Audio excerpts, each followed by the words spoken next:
അപ്പോൾ അതിൻ്റെ അർത്ഥം ഞങ്ങൾ പറയുന്ന കാര്യത്തിൽ പ്രഥമ ദൃഷ്ട്യാ സത്യമുണ്ടെന്ന് കോടതിക്ക് ബോധ്യപ്പെട്ടതിൻ്റെ അടിസ്ഥാനത്തിൽ ആ കേസുകൾ ഫയൽ സ്വീകരിച്ചിട്ടുണ്ട്.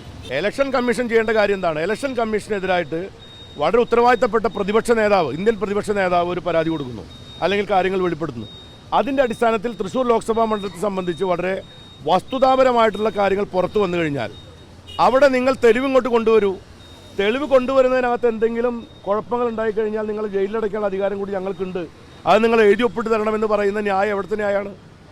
അത് എന്ത് റൂളാണത്? ആർക്ക് വേണ്ടിയുള്ള റൂളാണത്?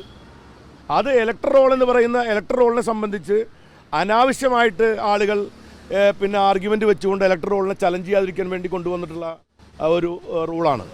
ഒരു ഇലക്ഷൻ്റെ അന്തിമഘട്ടത്തിൽ യാതൊരു തെളിവില്ലാതെ നിങ്ങൾ കൊണ്ടുപോയി ചലഞ്ച് ചെയ്യാൻ പാടില്ല എന്നുള്ളതുകൊണ്ടാണ് അത്തരം ഒരു ഓത്ത് കൊടുത്തുകൊണ്ട് നിങ്ങൾ അതിനകത്ത് ചലഞ്ച് ചെയ്യണമെന്ന് പറയുന്നതിന് കാരണം അതാണ്. അത് ഒരു നല്ല ഇൻറ്റൻഷനോട് കൂടിയിട്ടുള്ള ഒരു റൂളാണ്.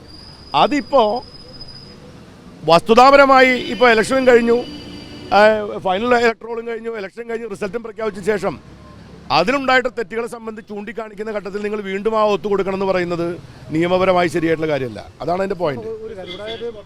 തൃശ്ശൂർ ആയിക്കോട്ടെ, തൃശ്ശൂർ പൂര വിവാദം, അത് കഴിഞ്ഞിട്ട് ഇപ്പോൾ ഈ വോട്ടേഴ്സ് ലിസ്റ്റിലെ പ്രശ്നം, അത് ഒരു കൃത്യമായ ഗൂഢാലോചന തൃശ്ശൂരിൽ നടന്നു എന്ന് തന്നെയാണ് താങ്കൾ? തൃശ്ശൂരിൽ നടന്നിട്ടുള്ള തെരഞ്ഞെടുപ്പിൻ്റെ ഓരോ ഘട്ടങ്ങൾ, അത് പ്രധാനമന്ത്രി 3 തവണ വന്ന ഒരേ ഒരു മണ്ഡലം തൃശ്ശൂർ മണ്ഡലമാണ്. ആഭ്യന്തരമന്ത്രി നേരിട്ട് വന്ന് ഇടപെട്ട മണ്ഡലം തൃശ്ശൂർ മണ്ഡലമാണ്. അവിടെ നടന്നിട്ടുള്ള നിരവധി മാനിപ്പുലേഷൻ സംബന്ധിച്ച് ഞങ്ങൾ ഹൈക്കോടതിയിൽ കൊടുത്തിരിക്കുന്ന കേസിൽ പണം കൊടുത്ത് എങ്ങനെ വോട്ട് നേടുന്നു, ആളുകളെ പ്രലോഭിപ്പിച്ചുകൊണ്ട് എങ്ങനെ വോട്ട് നേടുന്ന സംവിധാനം എങ്ങനെയാണ് BJP വർക്കൗട്ട് ചെയ്തിരിക്കുന്നത്.